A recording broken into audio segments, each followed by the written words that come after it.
나이가 들면서 경추는 척추이기 때문에 퇴행성 변화가 오게 되죠. 그로 인해서 디스크가 돌출하게 되고 인대가 두꺼워짐으로 인해서 척추 안에 있는 척추관이 좁아지게 됩니다. 그로 인해 척수가 압박이 되는 그런 증상들이 나타나게 되죠. 척수는 중추신경계에 해당이 됩니다. 따라서 우리 몸의 모든 운동과 감각, 자율신경계를 총괄하는 그러한 중요한 구조물이 되겠습니다. 경추에 있는 척수에 문제가 오게 되면은 걷는데 사람이 술 취한 사람처럼 균형을 잃게 되고 또 넘어지게 되고 이런 경우가 자주 있고요. 글쓰기가 잘 안 됩니다. 평소와 다르게. 그리고 젓가락질 잘 안 되는 경우가 많고요. 그 다음에 단추를 잠궈야 되는데 단추 잠그기가 잘 안 된다. 또는 짚어 올리는 것이 부자연스럽다. 이렇게 표현하는 분들도 많고요. 더 진행이 되면은 소변, 배변의 기능이 좀 떨어진다. 이렇게 표현하시는 분들도 있으십니다.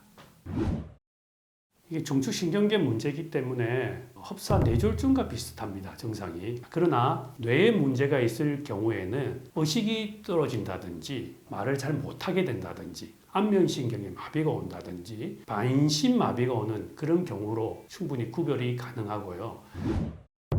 목 디스크 환자분들은 목이 아플 수 있고요. 어깨부터 팔로까지 이렇게 뻗치는 방사통이 있을 수가 있습니다. 그리고 손의 저림, 물론 이제 심각하게 지면 부분적으로 마비는 오겠지만 목 디스크는 통증이 1차적으로 오기 때문에 많은 구별이 될 수 있을 것으로 판단이 됩니다.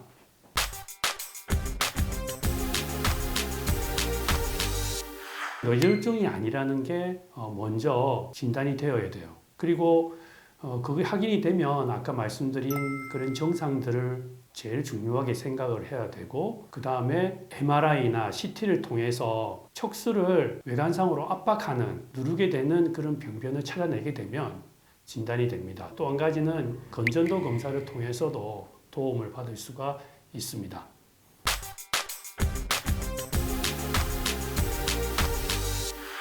척수를 외관상으로 압박하는 병변을 찾아내게 되면 발견 즉시 조기에 수술을 시행하는 게 꼭 필요합니다. 중추신경계의 증상이 나타나면 후유증이 무조건 남기 때문에 조기에 수술을 시행하여서 원인을 제거하든지 감압을 시키지 않으면 영구적인 손상이 남게 되고 예후가 안 좋기 때문에 수술은 발견하는 즉시 시행하는 게 좋겠습니다. 수술은 목의 앞쪽으로 들어가서 수술하는 전방접근법이 있을 수가 있고요. 목의 뒤쪽으로 들어가는 후방접근법을 통해서 척수에 압박이 되어 있는 부분을 감압을 시키고 증상을 호전시키는 그런 치료법이 있겠습니다. 수술한 이후에 목의 움직임이나 전체적인 움직임 자체가 좀 불편하실 수가 있습니다. 따라서 일정 기간은 목에 힘이 들어가는 동작들 또는 작업들은 피하시는 게 좋겠습니다. 음식은 척수에 관련되는 음식은 따로 없지만 척수 주위를 감싸고 있는 척추뼈의 튼튼하게 유지하기 위해서 칼슘이 들어있는 음식을 먹는다든지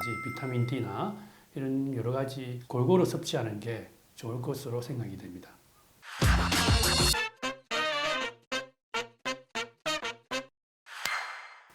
척수에 문제가 오는 경우는 단기전이 아니고 장기전으로 가기 때문에 환자들이 불안과 우울증이 생길 수밖에 없습니다. 따라서 이에 대한 적절한 약물 치료를 꼭 병행을 하셔야 됩니다. 그리고 그 이상의 치료가 필요할 경우에는 협진을 통해서 다학제적인 치료도 병행하시는 게 필요하겠습니다.